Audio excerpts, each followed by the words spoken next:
As for external expectations, they don't get any higher. The Bucs tied with the Bills for the highest win total this coming season at 11.5. And if history is any indicator, well, there's only one way to play it. Brady, 10-0-2 to the season total over since 2010. Tampa set to start the hunt in primetime against the Cowboys. Let's dig into the numbers with CBS Sports NFL writer Tyler Sullivan. Tyler, the allure of a division comprised of Jameis Winston, Marcus Mariota, and then some amalgamation of Mayfield, Darnold, and Corral. Just a bit too much for Tom to pass up, but Dallas is no welcome handshake there in Week 1. Where's your favorite wager in the NFC South Week 1?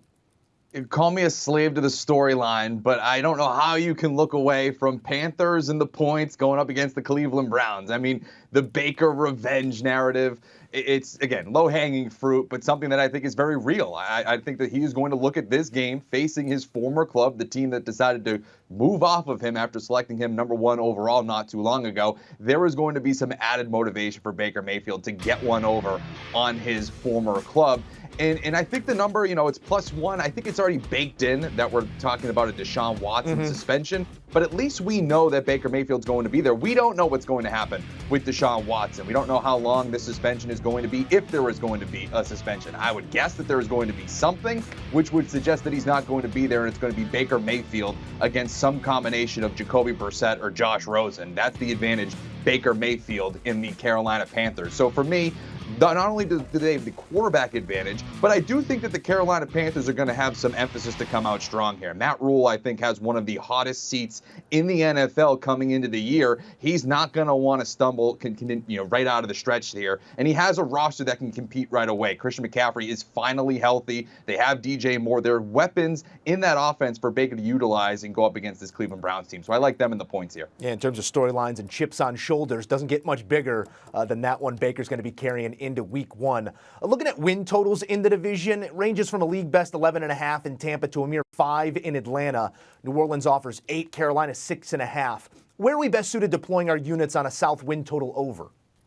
Yeah, I would look at the New Orleans Saints at 8. I think that they were a 9-8 club last year when they had just a myriad of injuries, specifically at the quarterback position. Obviously, Jameis Winston going down with the torn ACL. Prior to that, he was 5-2 with this team as the starter. So conceivably, if you have him coming back, you're going to have some more stability there. And not only are you getting Winston back when Michael Thomas has returned, coming off PUP at training camp, you add Chris Olave, you add Jarvis Landry as receiving weapons. Alvin Kamara is going to be a factor there at some point during the year. He may face some sort of suspension to begin the year. That still remains to be said. But again, when he's on the field, one of the more dynamic backs in the NFL. And then you look at their defense, number 3 in DVOA last year. I don't expect that to really take too much of a dive as we go into 2022. And then when you actually look at their schedule, it is, there is a path here for them to get around that 9-8, maybe even 10 wins this year.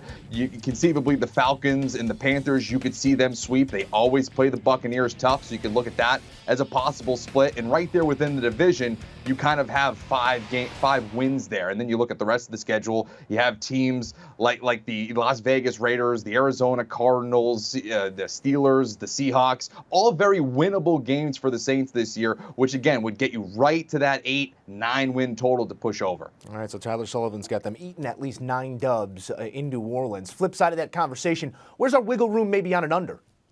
Yeah, I think the Buccaneers, and again, like you said in the open, Tom Brady, he doesn't really like unders in terms of season win totals. But I think that this is one of those scenarios where I'd love it a lot more if it was at 10.5. The 11.5, like you said, one of the highest with the Buffalo Bills in the NFL. But you look at this schedule, and one of the toughest in the NFL. You can see right here, 4th toughest when you look at the opponent's win percentage from last year. And just out of the gate, it is a gauntlet for this team at Dallas, at New Orleans, which is always tough for them. They go home to face the Green Bay Packers. They're all of a sudden, now you're playing Sunday Night Football against the Kansas City Chiefs.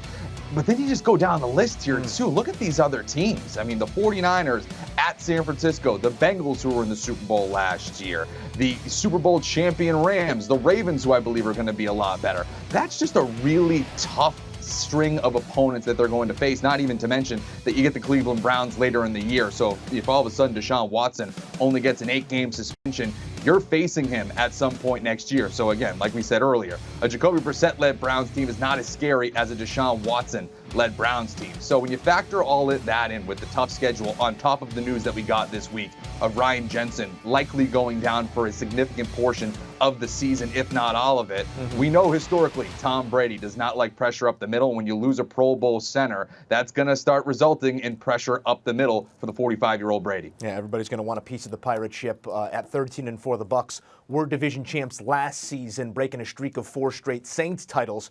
Tyler, who gets the hats and the T-shirts this season? And as much as I just bashed the Buccaneers, they're clearly the pick, right? I mean, let's not get silly. This team is a legitimate Super Bowl contender. They are absolutely the favorite in this division by a wide margin, like you see, minus 325. But if you're going to look for some value, if you want something that, is paying out a little bit better than that, I think you could do a lot worse than the Saints plus 350. I think that's one that, again, makes a lot of sense when you see all the players that are being added or returning from injury from last year.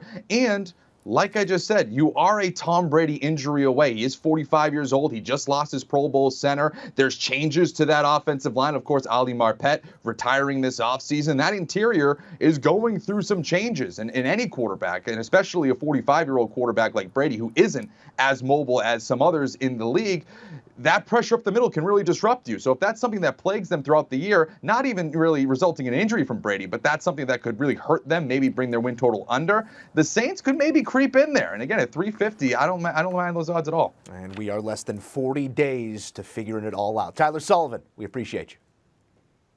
All right, here's a look at Tyler's plays once again in the NFC South. Week 1 wager. You got to play the storyline. Carolina catching the short one right now against Baker's old ball club. Win total to go over is New Orleans at that square 8. Also brings the push into play. NFC South win total to go under is Tampa under that 11.5. Just maybe a hook too high when you take a look at that schedule, at least for Tyler's blood. Pick to win the South. Well, we're going back to Tampa at a big minus number. Do you want a sports network that delivers everything that matters about the game? The highlights, the picks, the instant analysis, no yelling, no fake debates, no politics. Hit the subscribe button and never miss a moment.